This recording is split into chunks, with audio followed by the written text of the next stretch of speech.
Mark chapter 1 verses 35 to 39.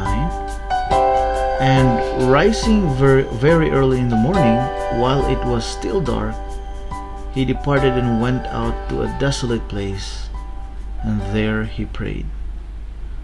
And Simon and those who were with him searched for him. And they found him and said to him, "Everyone is looking for you."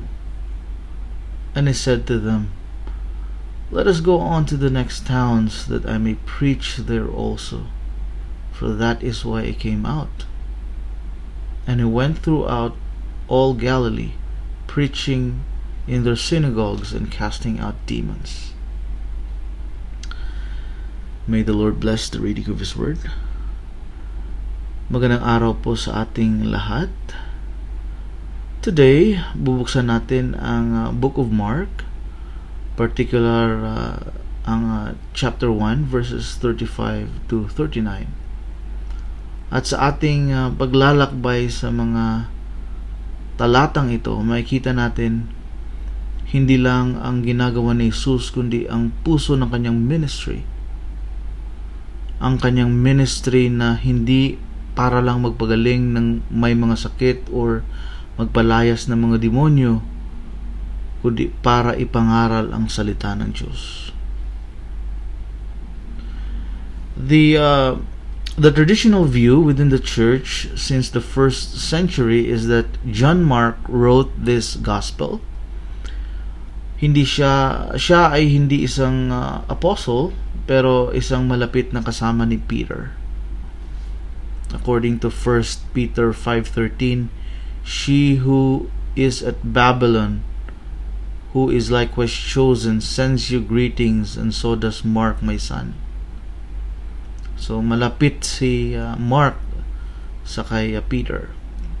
At maraming scholars ang naniniwala na ang nilalaman ng gospel na ito ay nakabase sa eyewitness testimony ni Apostle Peter, at si Mark ang kanyang tagasulat.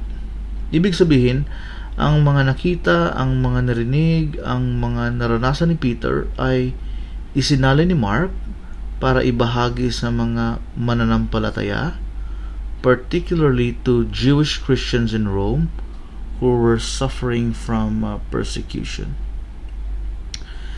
Ang Gospel ni Mark ay isinulat sa pagitan ng AD 55 to AD 65, bago pa man wasakin ang Jerusalem noong AD 70. During this time, matindi ang persecution sa mga Christian sa ilalim ni Emperor Nero. Marami ang mga Christian na pinapatay, marami ang sinusunog, marami ang pinapakain sa leon, and they were accused of being an enemy of the state. Kaya't ang letter ni Mark ay isang pastoral encouragement at isang theological reminder, encouragement at reminder na si Jesus ay ang tunay na anak ng Diyos na may kapangyarihan not only from disease and demons, kundi maging sa kamatayan. So, ang audience ni Mark ay ang mga Gentile believers, especially sa Rome, but it also includes the Jews. Makikita natin sa paraan ng kanyang pagsasalaysay, at madalas niyang ipanliwanag ang mga Jewish customs. Isang palatandaan na ang mga readers niya ay hindi masyadong familiar sa Jewish background. Ang layunin Mark ay simple pero malalim. Gusto ipakita ni Mark na si Jesus ay ang anak ng Diyos, at si Jesus ang Misaya na dumating hindi para maghari muna sa trono, kundi para maglingkod at para mamatay para sa mga makasalanan. And if we're going to look at the entire book of Mark, makikita natin na ito ay isang action-packed na gospel. Ang gospel ni Mark ay hindi masyadong nakatuon sa mahabang sermon ni Jesus just like sa Gospel of Matthew. But rather, nakatuon ito sa mga works and actions ni Jesus as proof of His messiahship, no? So ginagamit ni Mark ang mga words gaya ng immediately, no? Ginagamit niya ang words na immediately paulit-ulit para ipakita ang urgency ng ministry ni Kristo. So nais ni Mark na makita ng kanyang mga readers na ang pagsunod kay Jesus ay hindi isang passive na buhay, kundi ang pagsunod kay Jesus ay isang mapanganib pero makabuluhang mission. So dito sa chapter 1, pinapakita ni Mark ang simula ng ministry ni Jesus. Kung babasahin natin ang previous verse, verses 9 to 11, makikita natin dyan, mabasa natin ang baptism ni Jesus. So verses 12 to 13, mabasa natin dyan ang temptation in the wilderness.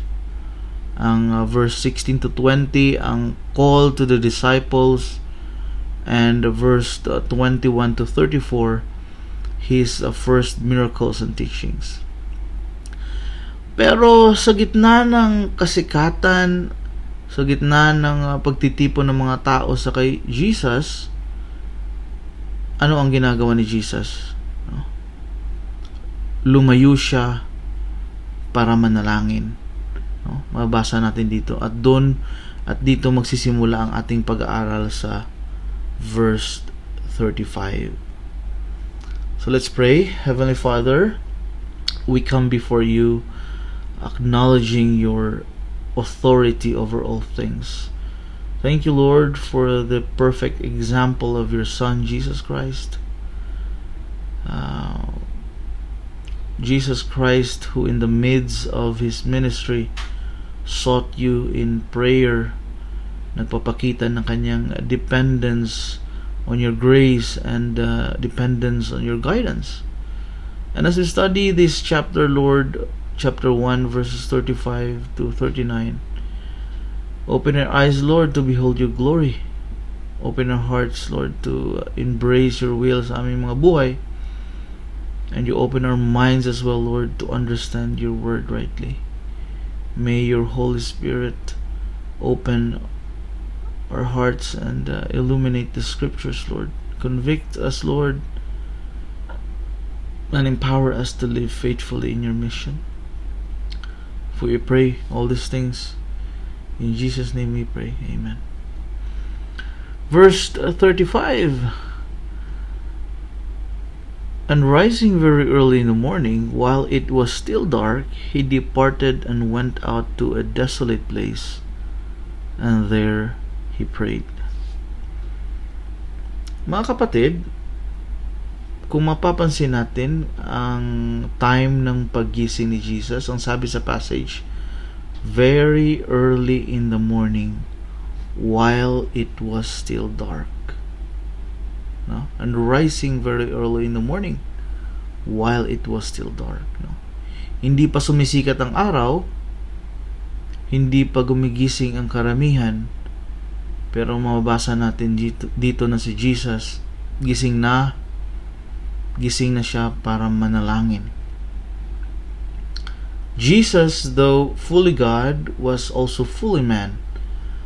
At bilang tao, ipinakita ni Jesus ang example ng spiritual discipline. Minsan iniisip natin, Diyos naman siya. Kailangan pa ba siya manalangin? Diyos naman siya. Pero mga kapatid, tandaan po natin palagi, Jesus came to fulfill all righteousness. Ibig sabihin, He lived the perfect human life. Isang buhay na may dependence, na may obedience, na may communion with the Father.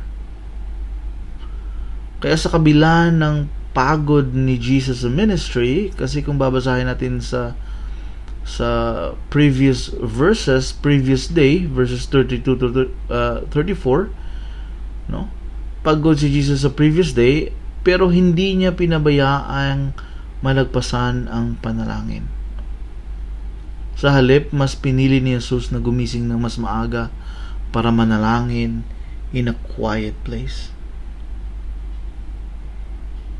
Kaya tanungin natin ang mga sarili natin, mga kapatid. Kailan kayang huli tayo gumising ng maaga? No? When is the time, no? Kailan kaya ang time na gumising tayo ng maaga, hindi para magtrabaho, hindi para mag-open ng Facebook, kundi para sa Diyos, para manalangin. Kung si Jesus na anak ng Diyos ay naglaan ng oras para sa Ama, how much more tayo? Tayo pa kaya na makasalanan at mahina? Ang sabi sa passage, He departed and went out to a desolate place. Ang Greek word dito sa salitang desolate ay eremos. The same word used earlier for the word wilderness. Ibig sabihin, wala talagang tao, no? Walang distraction, isang place na tahimik, no? Isang lugar ng paghiwalay para sa fellowship with God. Hindi ito basta tahimik na lugar lang, mga kapatid. Sa Bible, ang salitang desert or wilderness ay laging lugar ng testing. Ito ay lugar ng preparation at pagtagpo sa Diyos. No? Kung maalala natin si Moses ay tinawag sa wilderness. No? Kung maalala natin si Elijah, tinakbo ni Elijah ang desert at doon kinausap ang Diyos. So si Jesus mismo, no, bago magsimula ang kanyang public ministry, dinala siya ng Espiritu sa wilderness para tuksohin, no? Sa previous verses 12 to 13. At dito, bumalik siya sa ganong klaseng setting. Hindi para matukso, kundi para manalangin.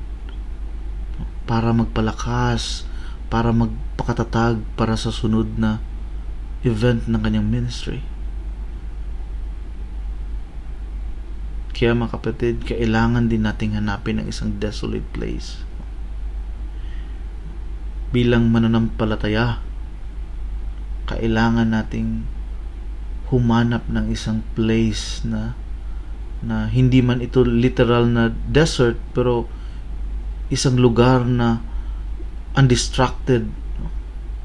Para may communion tayo sa ating Panginoon. Hindi tayo lalago kung wala tayong alone time with the Lord, mga kapatid. Ang sabi sa passage, He departed and went out to a desolate place, and there He prayed. This is so simple, mga kapatid, pero napaka-powerful. Jesus prayed. Hindi siya nagplano ng kanyang strategy, hindi siya agad nagpatawag ng meeting or ng seminar, hindi muna siya bumalik sa crowd. He prayed. Ang salitang ginamit sa Greek ay prosokito. Kung sa Greek grammar pa ay ito ay imperfect tense, meaning ito ay continuous action. Ibig sabihin, hindi lang isang mabilis na Lord bless this day or Lord thank you. Hindi ito Lord bless this day lang na panalangin, mga kapatid. Ito ay continuous action, ito ay matagal, ito ay tuloy-tuloy, ito ay taimtim na panalangin. Sa ating ding panahon ngayon, mga kapatid, no? Maraming gustong simulan agad ang ministry, gusto agad mag-preach, gusto agad magturo, gusto agad mag-lead ng ministry. Pero tanungin natin ating mga sarili, mga kapatid, have you prayed first? Mga kapatid, before Jesus preached, before Jesus healed, before He made decisions, Jesus prayed. Mga kapatid, kung wala kang lakas sa panalangin, huwag kang umasa ng kapangyarihan sa ministry. And rising very early in the morning, while it was still dark, He departed and went out to a desolate place, and there He prayed. This verse reminds us, mga kapatid, of the important union of Christ with the Father. Even sa kanyang humanity, Jesus demonstrated perfect dependence on God. That is the model of spiritual discipline sa atin na mga mananampalataya.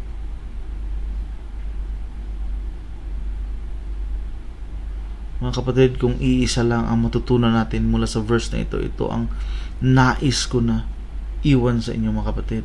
No?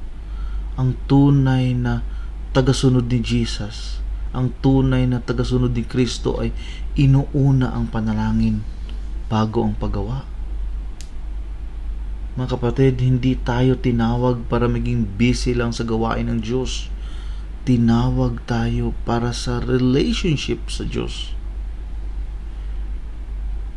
Bilang mananampalataya, hindi sa dami ng ministry nakikita ang maturity ng isang Kristiyano, mga kapatid, kundi sa kanyang lalim. Lalim ng kanyang panalangin. Verse 36, and Simon and those who were with him searched for him. Bakit si Pedro ang binanggit? No? Mga kapatid, si Simon ang unang pangalan na nabanggit. No? Sa Gospel ni Mark, si Peter ay laging nangunguna sa listahan ng mga disciple. Nangunguna siya dahil siya ang pinakamalapit kay Jesus, at according sa tradition, si Peter ang main source ni Mark para sa Gospel na ito. Kaya very prominent si Peter. Pero kahit malapit si Peter kay Jesus, may kita natin dito ang kahinaan ni Peter sa pag-unawa sa mission ni Kristo. Kahit na disciple na si Peter, hindi pa rin niya lubos maunawaan kung bakit ba talaga narito si Jesus. Sa atin din, mga kapatid, no? Maaring matagal na tayong na Christian, maaring leader tayo sa church, pero gaya ni Peter, possible pa rin hindi natin naintindihan ng buo ang mission ni Kristo kung hindi ka malalim sa kanyang salita. Ang sabi sa passage, and those who were with him search for him. Search for him. Ang Greek word na ginamit ay kateudoxian. Ito ay isang intense verb. Hindi lang basta look around. Ito ay paghabol, ito ay paghanap na may urgency. Parang itong isang panic mode. Just imagine, maraming tao ang naghahanap kay Jesus because nangyari kahapon or previously. Nakita nila na nagpapaglilin si Jesus ng maraming tao. So ngayon, paggising ng mga tao, inahanap ulit nila si Jesus. Siguro gusto ng mga tao ng follow-up healing, follow-up blessing, or they want even more miracles. Pero nasaan si Jesus? Siya ay nasa desolate place, nagdarasal. So ngayon nakita natin dito, nagpanic si Simon. No? Nagpanic siya at ang kanyang mga kasama. Nasaan na si Jesus? Ang daming naghahanap sa kanya. Hindi nila maintindihan na si Jesus ay hindi driven by public demand, kundi by the Father's will. Mga kapatid, ang mundo ay gustong gamitin si Jesus para sa sarili nilang agenda. Gusto nila ng Jesus na nagpapagaling. Gusto nila ng Jesus na nagbibigay ng mga miracles. Pero ayaw nila ng Jesus na nagtuturo ng pagsisisi.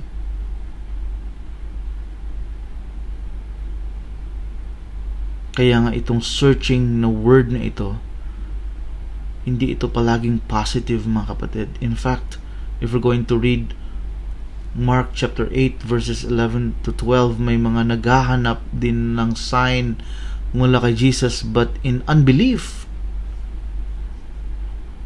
At sa John chapter 6 verse 26, sabi ni Jesus, "You are seeking me not because you saw sign, but because you ate your fill of the loaves." Kaya tanungin natin ang ating mga sarili, mga kapatid. Bakit mo hinahanap si Jesus? Hinahanap mo ba siya para sa kaginawaan? Hinahanap mo ba si Jesus para sa mga himala? Hinahanap mo ba si Jesus para sa kasagutan ng panalangin mo? O hinahanap mo siya dahil gusto mong makilala ang Diyos? May mga tao sa loob ng simbahan na hinahanap si Jesus pero para sa sarili nilang benefits. Mga kapatid, ang tunay na mananampalataya, ang tunay na Kristiyano ay hinahanap si Jesus hindi para sa kanyang kamay, kundi para sa kanyang mukha. Ang verse na ito, mga kapatid, ay nagpapakita ng natural na tendency ng tao na hindi maunawaan ang tunay na layunin ni Kristo. Even the disciples, left to themselves, they would pursue a Messiah of their own imagination. Ang Messiah na healer, na miracle worker, but not a suffering servant. That's why kailangan natin ng regeneration, mga kapatid. Kailangan natin ng guidance ng banal na Espiritu. Hindi natin basta maintindihan ang mission ni Jesus unless buksan ng Diyos ang ating puso at isipan.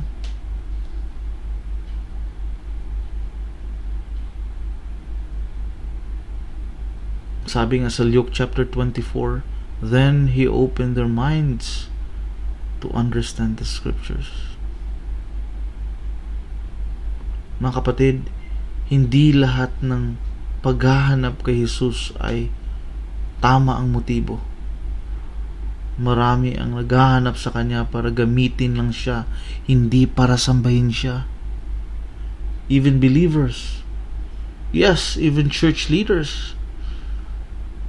Sometimes they forget the heart of Christ's mission.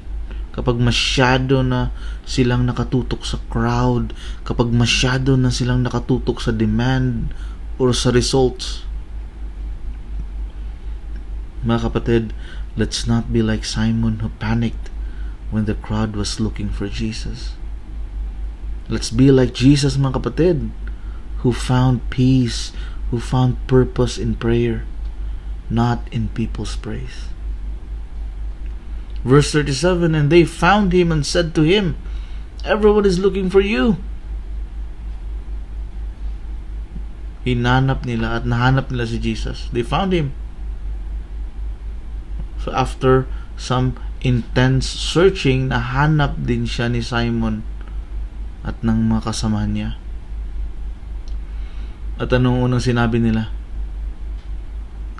Hindi nila sinabi na, "Good morning, Lord," or "Kamusta ang devotion mo, Lord?" Ang sabi nila, "Everyone is looking for you, Lord."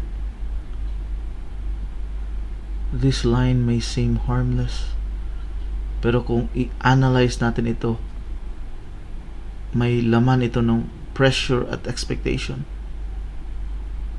Parang sinasabi nila na, "Jesus, ang daming tao naghahantay sa iyo. Anong ginagawa mo rito sa gitna ng wilderness?"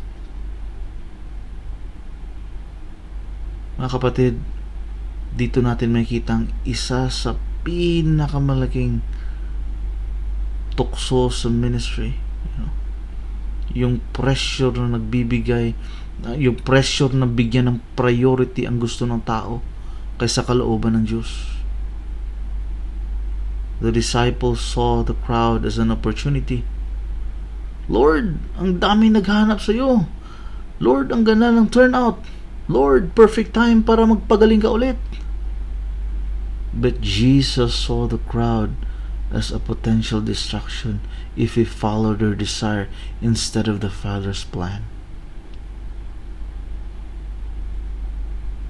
Kaya tanungin natin ang ating mga sarili, mga kapatid. Ilang beses mo nang sinunod ang demand ng tao kaysa direksyon ng Diyos? Sometimes, kahit sa ministry, mga kapatid, may tendency tayong i-please ang crowd. Kung gusto nila ng exciting na programa, binibigay natin. Kung gusto nila na feel good na preaching, sige, binibigay natin. Basta maraming tao, akala natin successful na ito. Pero si Jesus, nakita natin dito na hindi siya na-impress sa crowd. Makita natin dito na mas concerned si Jesus sa mission. Sabi nila, everyone is looking for you. Ang salitang looking for dito sa Greek ay zeteo. Ito ay may nuance ng paghanap na may demand. Parang may gusto silang makuha mula kay Jesus.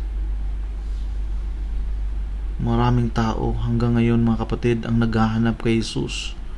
Pero hinahanap nila si Jesus hindi para sumamba, para gamitin siya. Gusto nila si Jesus na nagpapagaling, gusto nila ng Jesus na nagbibigay ng mga blessings, pero ayaw nila ng Jesus na nagtuturo ng repentance at self-denial. Ikaw, kapatid, bakit mo hinahanap si Jesus? Tanungin mo ang sarili mo. Hinahanap mo ba siya para sa comfort? Or dahil siya ay Diyos na karapat dapat sambahin kahit wala kang blessing? And they found him and said to him, everyone is looking for you. This verse, mga kapatid, is a window into human depravity. Ang puso ng tao ay laging naghahanap sa Diyos para sa sariling kapakanan unless siya ay i-regenerate ng Holy Spirit. Even the disciples, left to themselves, would push Jesus to fit their expectation. That's why nga salvation is by grace alone. Hindi dahil hinanap natin si Lord, kundi si Lord ang unang humanap sa atin. Mga kapatid, hindi lahat ng paghahanap kay Jesus ay tunay, mga kapatid. At minsan, kahit mukhang maganda ito, no, maraming tao na naghahanap kay Jesus, hindi ibig sabihin ay nasa sentro sila ng kalooban ng Diyos. Let this verse reminds us, mga kapatid, ang dami mang naghahanap kay Jesus. Ang tanong pa rin na ito, handa ba silang sundin si Lord kung ang dala ni Lord ay cross, hindi lang ang kagalingan? Mga kapatid, bilang mananampalataya, huwag tayong maging katulad ng crowd na naghahanap kay Jesus para sa pansariling kaginawaan. Maging tulad tayo kay Jesus, mga kapatid, hindi nagpapaikot sa demand ng tao, kundi nakaangkla sa kalooban ng Ama. Verse 38, and he said to them, let us go on to the next town, that I may preach there also, for that is why I came out. Grabe, mga kapatid. Instead of going back to the waiting crowd sa Capernaum, Jesus decides to move on. Sabi niya, let us go on to the next town. Sa literal Greek, let us go elsewhere into the nearby villages. Hindi si Lord nagstay sa isang lugar para lang mag-build ng fan base. Hindi si Jesus na involved sa crowd. Hindi siya nagpadala sa hype. Hindi siya nagpadala sa popularity. He wasn't building a healing center sa Capernaum. Jesus was advancing a preaching mission across Galilee. The ministry of Christ was mobile, intentional, and urgent. Jesus was not building an empire. He was planting truth in every heart that would hear.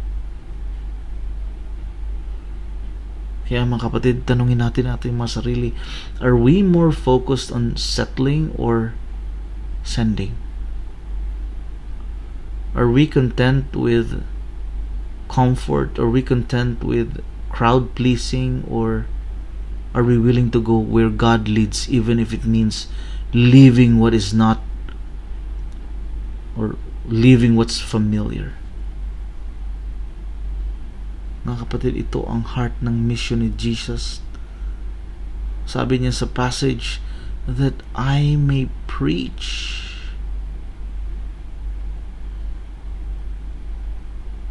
Let us go on to the next town, that I may preach there also. For that is why I came out. The word used here in Greek is kereso, which means to herald, to proclaim with authority. Hindi ito casual teaching, mga kapatid. This is public declaration of God's message, that I may preach.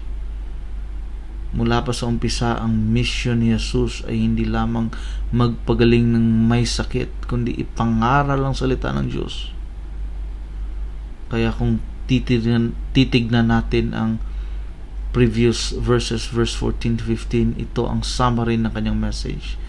The time is fulfilled and the kingdom of God is at hand. Repent and believe in the gospel. Maraming tao ang naa-attract sa miracles ni Jesus, pero ang tunay na discipleship ay nakaugat sa preaching, hindi sa performance. Kaya mga kapatid, bilang mananampalataya, don't build your faith on experience alone. Build it on truth. Because feelings fade, but God's word endures forever. Sabi nga sa 1 Peter chapter 1 verse 25, but the word of the Lord remains forever. And this word is the good news that was preached to you. Hindi lang natin kailangan ng Jesus na nagpapagaling. Kailangan natin ng Jesus na nagtuturo ng katotohanan. Let us go on to the next town, that I may preach there also. For that is why I came out. This is very deep, mga kapatid. Jesus says, for that is why I came out. Some scholars think he means I came out of the house. But based on the context, based on the theology, mas tama na unawain natin ito as I came out into the world, referring to his incarnational mission. In other words, ito ang dahilan kung bakit si Jesus bumaba mula sa langit. To preach the gospel, to declare repentance, to call sinners, to announce the kingdom. For that is why I came. Hindi niya sinabi, I came to perform signs. Or hindi niya sinabi na I came to gather crowds. No, mga kapatid. He came to preach. This verse shows us the sovereign intention of God's in salvation. Jesus came for a purpose, mga kapatid, and that purpose was to proclaim the word, which is the ordinary means God uses to awaken the heart of His elect. Sabi nga sa Romans chapter 10, faith comes by hearing, and hearing through the word of Christ. That is why preaching is central in any true gospel ministry. Hindi music ang center, mga kapatid. Hindi ang drama sa loob ng church. Hindi ang mga miracle na service, but preaching. Kaya mga kapatid, tandaan natin ito. Jesus was not driven by crowds. He was driven by calling. He was not controlled by public demand. He was committed to divine mission. And he didn't stay where he was comfortable. He went where he was called. So ang tanong para sa atin, mga kapatid, Tayo ba mission driven or popularity driven? Will we follow Jesus even if it means leaving comfort zones? Will we value preaching over pleasing the crowd? Will we live for the Father's purpose or for the approval of the people? If your answer is yes, then let Jesus' words be your compass, mga kapatid. Let us go, for that is why I came. Verse 39, and he went throughout all Galilee, preaching in their synagogues and casting out demons. Kung mapapansin natin, hindi na natili si Jesus sa Capernaum. He kept moving all throughout Galilee. This is not aimless wandering, mga kapatid. This is intentional kingdom expansion.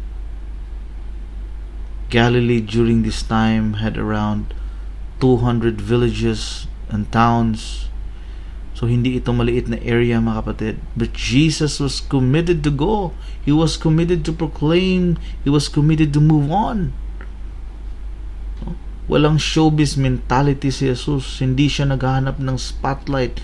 Gusto ni Jesus ay maabot ang mas marami pa. Kaya mga kapatid, bilang mananampalataya, don't get stuck in one spiritual location when God is calling you to grow and go. Maybe you have stayed too long in your comfort zone. Minsan na-bless ka doon. Pero ngayon, mga kapatid, tinatawag ka ni Lord na lumawak ang pananampalataya mo. And he went throughout all Galilee, preaching in their synagogues. He didn't just preach just anywhere. He went to their synagogues. The synagogue in Jewish life was the center of teaching. Synagogue was the center of worship. It was the center of their discussion. So Jesus went where the people already gathered and where the scripture was being read. So there he proclaimed the truth. He corrected the false expectation. Sa loob ng synagogue, he declared the arrival of God's kingdom. Importante ito, mga kapatid. Sa halip na mag-organize si Jesus ng rally, sa halip na magpa-event siya sa plaza, pumunta si Jesus sa isang lugar ng pag-aaral at lugar ng pagsamba. At anong ginawa ni Jesus? To reform their understanding of God's plan. Mga kapatid, preaching is not just for new places. It is also for the religious. At minsan, sometimes the people who most need the gospel are the ones who think they already know God, pero hindi pa pala siya kilala sa pamamagitan ni Kristo.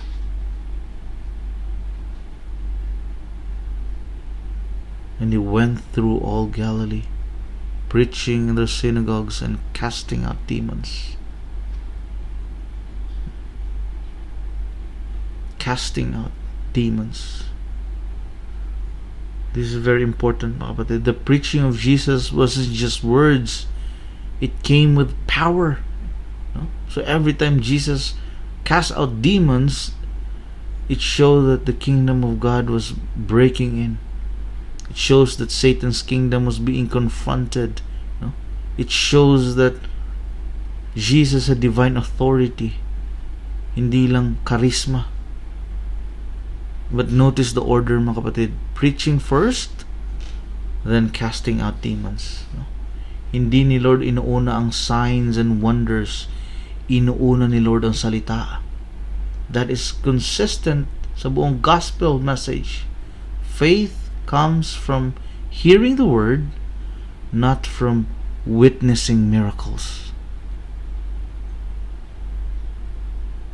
Maraming tao today, they are obsessed with spiritual power. They are obsessed with signs. They're obsessed with manifestations. Pero tandaan natin ito mga kapatid, true power is in the Word. The devil doesn't tremble at loud music, at loud praise and worship. The devil doesn't tremble at bright lights. The devil doesn't tremble at showy ministries. The devil trembles when the word is rightly preached and obeyed. Tandaan natin yan mga kapatid. And he went throughout all Galilee, preaching in the synagogues and casting out demons. This shows how God sovereignly ordains the means of salvation and sanctification. Preaching the word, regeneration, and repentance and faith. Yes, Jesus did miracles, but he never separated power from proclamation. And today, that same gospel continues to be God's power unto salvation. Sabi nga sa Romans chapter 1 verse 16, "For I am not ashamed of the gospel, for it is the power of God for salvation to everyone who believes, to the Jew first and also to the Greek."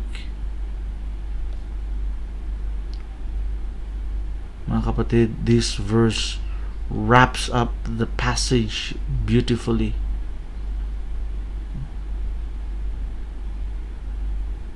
Jesus withdrew to pray. He refused to be swayed by popularity. And he declared his mission to preach. And now he goes and fulfills it. He did not stay where it was comfortable. He did not follow the applause of the crowd. He did not wait for people's approval. Jesus simply obeyed the Father's will. He preached the word, and he exercised divine authority over darkness.